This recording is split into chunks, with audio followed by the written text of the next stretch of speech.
5 newsletter sign up mistakes you should avoid.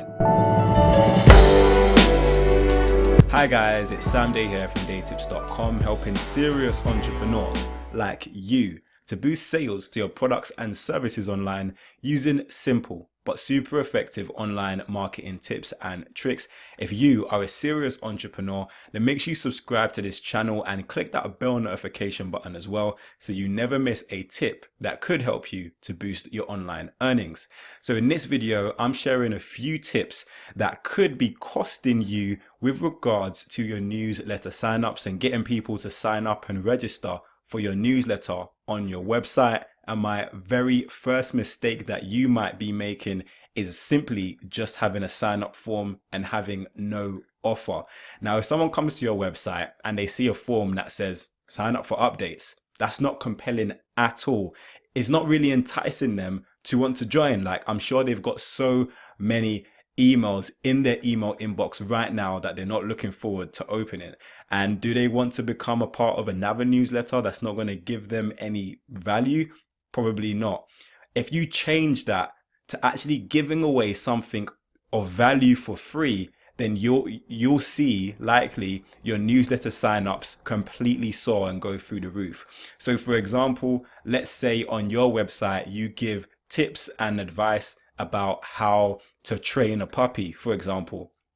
You might put all of that information and compile it into a concise, maybe an ebook, maybe some sort of free giveaway, some download, maybe even you have some sort of resource that you can give away in terms of a video format or something like that. And when someone signs up, they get that for free. Now that's more compelling and people are more likely to actually download that and put their name and email address so that they can access that. So that's the very first mistake people are making, is just having a sign up for updates or sign up for news and not having anything compelling that they're giving away to entice people to join their newsletter. So my second mistake that I see a lot of people making is not having a floating bar on their website. Now, I've recently put a floating bar on my website and I've seen conversion rates go through the roof. Again, it's one thing that I highly recommend that you add to your website. This is basically when someone's on your site, they have a floating bar reminder telling them about your offer, telling them about your newsletter. Now, this is really important because increasing amounts of people are now looking at websites via mobile phone, and when they scroll down, they can easily miss or not see the fact that you have a newsletter. Maybe they want to sign up for it, but it's just not top of their mind because once they've scrolled down, it's completely gone past that. So when you actually have a floating bar, it follows them around the screen without being too distracting, and they can sign up easily from a mobile phone device as well, which helps to increase your signups. Now, I actually use a software called Opt-in Monster to do this. I'll leave a link in the description down below to Opt-in Monster so you can try it out. I use it. I think it's a great tool. I've also got video tutorials on Opt-in Monster and how to utilize it as well, so you might want to check those videos out. And this kind of leads me into my third mistake as well, which is not using an exit pop. Now, I also use Opt-in Monster for my exit pop. And basically what an exit pop is it's a pop-up, but it's not just any pop-up.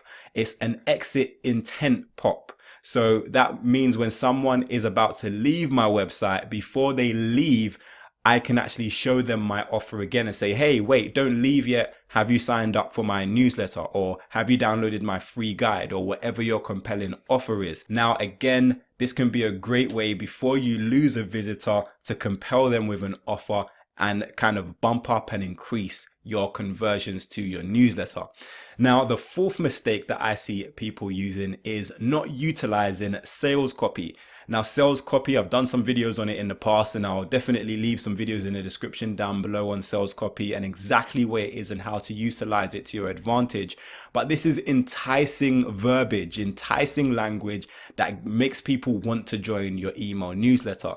Now, you actually want to use words and kind of use phrases that make people think, wow, this is going to be valuable for me to join this newsletter. You don't want people thinking, oh, it's just going to be another newsletter that's going to clog up my emails, but you want them to see the value in it. You want them to actually want it. You want them to desire whatever it is that you're giving away for free. You want them to desire being on your newsletter because it's going to be something that is valuable to them. And one of the ways you can do that is by utilizing sales copy. Now, my fifth and final mistake, this is a crucial one that I see so many people making on their websites when it comes to newsletter signups, is having just the traditional thank you page. Now, I personally use Aweber. I think it is incredible, but Aweber have something called a default thank you page. Now, this means when someone does register for your email newsletter or your sign up form, they get sent automatically to a thank you page, and it thanks them for signing up, which in some ways is great, but in other ways it's not. I highly recommend that you create your own thank you page. This means that you can actually put a snippet of tracking code on that thank you page as well from Google Analytics, or maybe even you might be using the Facebook tracking pixel as well to kind of track where your conversions are coming from. Now, this is super important because if you know a lot of your conversions are coming from Google or coming from Twitter or coming from Facebook, then you can spend more time, energy, and effort on those particular platforms. But if you just use the standard thank you page, then you can't track any of that information. Also, you want to send people to not just a thank you page, but potentially to an upsell page as well. So once they have actually signed up to your newsletter, on your thank you page, you can be thanking them, but you can also be letting them know about the other amazing products or services that you have on offer available on your website. So if you're not upselling your customers, that could be a great way to kind of lose out on sales and additional business. I highly recommend, again, that you sign up for Aweber if you haven't already. That is the email marketing provider that I use, and I'm going to be putting out more tutorials on Aweber, so make sure you subscribe to this channel if you haven't already. But yeah, Aweber is an amazing tool. It is a tool that is intuitive, it's quite easy to use, and it allows you to really build up your email newsletter simply and effectively. Again, I'll be leaving links to Aweber in the description down below. I use it. I highly recommend it. It's a great tool, so make sure you go and sign up for Aweber. But I really do hope that this video brought you value. And if it did, I actually have something for you, which is the formula. A copy of it is behind me. I will also leave a copy of it in the description down below as well. That's the formula to generating leads and sales online. So if you want to drive traffic, leads, and sales to your product or to your service, I highly recommend downloading it. It's completely free. It's going to teach you some of the fundamentals. I also offer one-to-one marketing strategy sessions. So if you really want to boost traffic and sales to your business, then I highly recommend booking a strategy call one-to-one with me. Information on that is going to be in the description down below again, so make sure you check that out. But I really do hope that this video brought you value, and if it did, then please click the like button down below and make sure you share this video with a friend. If you have any additional questions or comments, then leave them for me in the comment section. But until next time, watch some of my other great videos. Make sure you subscribe to this channel for more awesome business related content. Have a great day. Make sure you download the formula, and I see you soon.